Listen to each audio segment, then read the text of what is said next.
2026 ခုနှစ်စမှုတစ်နှစ်တာအတွင်းမှာတိုးတက်စေဖို့ပျော်ရွှင်စေဖို့အကြံပေးတဲ့ဗီဒီယိုတွေကိုအများကြီးတွေ့ရပါတယ် And if you want to make it the best year of your life, start doing this. အဲ့ဒီဗီဒီယိုအများကြီးကိုလိုက်ကြည့်လိုက်ပြီးတော့အကြံပေးမှုတွေထဲမှာထပ်ခါပါနေတဲ့အကြံပေးမှု2ခုနဲ့ဒီနှစ်အတွက်ကျွန်မအသုံးပြုမယ်လို့ရွေးလိုက်တဲ့အကြံပေးမှု3ခုစုစုပေါင်း5ခုကိုပြောပြချင်ပါတယ်ပထမဆုံးတစ်ခုကခဏကြားရလို့အမြင်ကတ်ကောင်းကတ်နေနိုင်တဲ့အကြံပေးမှုတစ်ခုဖြစ်ပါတယ်အဲ့ဒီအကျင့်ကိုလုံနိုင်ရင်ကိုယ်မှာရှိတဲ့ပြဿနာရဲ့65%ကိုဖြေရှင်းပြီးသားဖြစ်ပါတယ်တဲ့ဘာအကျင့်ဖြစ်မယ်လို့ထင်ပါသလဲအချိန်မှန်စောအိပ်ရာဝင်ပါတဲ့ If you want to avoid a shocking number of problems in life, you just need to go to bed on time. You want fewer accidents? Go to bed earlier. You want fewer stupid relationships? Go to bed earlier. You want fewer financial disasters, fewer hangovers, fewer missed opportunities, and fewer mornings filled with regret? Go to bed earlier. ဒုတိယထပ်ခါကြားရတဲ့အကြံပေးမှုကသင်ကဘယ်လိုလူဖြစ်လာချင်တာပါလဲတင်သွားလို့တဲ့ဥတီယာကိုပြက်သားသိဖို့လိုပါတယ်ဥပမာကျမတို့အားနဲ့ခွန်နဲ့တက်ကြွအလုပ်တွေလုပ်တယ်အရန်လဲတိုးတက်နေရလို့ထင်တယ်ဒါပေမဲ့တိုးတက်နေတဲ့အရာကကျမတို့လိုချင်တာနဲ့ဆန့်ကျင်ဘက်ဖြစ်နေတာလေဖြစ်နိုင်ပါတယ်ဥပမာမန္တလေးကနေကိုသွားချင်တဲ့နေရာကမြစ်ကြီးနားမြို့ကိုဒါပေမဲ့ကားရဲ့ဥတီယာကိုရန်ကုန်ဘက်ကိုလှည့်ပြီးဒလက်ဂျမ်းမောင်းလာတယ်ဆိုပါစို့ဥတီယာကမှားနေတယ်ဆိုရင်မြန်မောင်းလေကိုတကယ်ရောက်ချင်တဲ့နေရာနဲ့ဝေးလေဖြစ်ပါဒါကြောင့်မို့ကိုဘယ်ကိုသွားမှလဲဘာဖြစ်ချင်တာလဲဆိုတာကိုရှင်းလင်းသိဖို့ဟာစီမံကိန်းမဆွဲခင် planning မစခင်လုပ်ရမှာပါတဲ့ Step 1, define the direction. Direction for me is the big picture. See, most people get stuck because they have no clarity. အခုပြောခဲ့တဲ့အကြံပေးမှု2ခုကနှစ်သစ်အတွက်သာမကပုံမှန်အချိန်တွေမှာပါထပ်ခါကြားရတဲ့အကြံပေးမှု2ခုဖြစ်ပါတယ်နောက်ထပ်အကြံပေးမှုပေါင်းများစွာတွေကကျွန်မဒီနှစ်အတွက်သုံးမယ်လို့ရွေးလိုက်တဲ့အကြံပေးမှု3ခုအကြောင်းကိုပြောပြချင်ပါတယ်ဒီနှစ်အတွက်သင်အကောင့်ထဲပေါ်မဲ့စကားလုံးတစ်လုံးကိုပဲရွေးပါတဲ့ Choose a single word and make it your theme for the year, kind of person you're trying to become. For me, the word of 2026 is ship.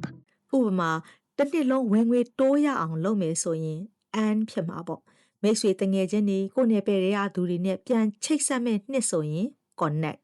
မိသားစုနဲ့ပြန်ပြီးနွေထွေးဆက်ဆံရေးကောင်းအောင်ပြန်တည်ဆောက်မဲ့နှစ်ဆိုရင် family စသဖြင့်ပေါ့တစ်နှစ်လုံးကိုသတိပေးဖို့ theme ကိုရွေးပါတဲ့ကျမဒီနှစ်အတွက်ရွေးထားတဲ့စကားလုံးက momentum အရှိန်ပါကျမအခုလုပ်နေတဲ့ YouTube channel လေးကိုအရှိန်ရအောင်လုပ်ချင်ပါတယ်အခုဗီဒီယိုကိုနားထောင်နေတဲ့သူကရော2026ခုနှစ်အတွက်ဘယ်စကားလုံးကိုရွေးချယ်မှာပါလဲအခုပြတာကရွေးချယ်လေးရှိကြတဲ့နမူနာစကားလုံးစည်ရင်းဖြစ်ပါတယ်ဒီစည်ရင်းမှာမပါပေမဲ့လေကိုယ့်ရဲ့ theme နဲ့ကိုက်ညီတဲ့တစ်နှစ်လုံးကိုသတိပေးမဲ့စကားလုံးကိုရွေးချယ်နိုင်ပါတယ်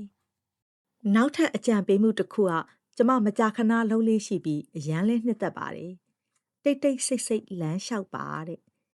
Habit 6, quiet walks alone. All right, this one's going to sound simple, but it's one of the most powerful habits you can build. Take quiet walks alone. No music, no podcast, no distractions. Just you and your thoughts.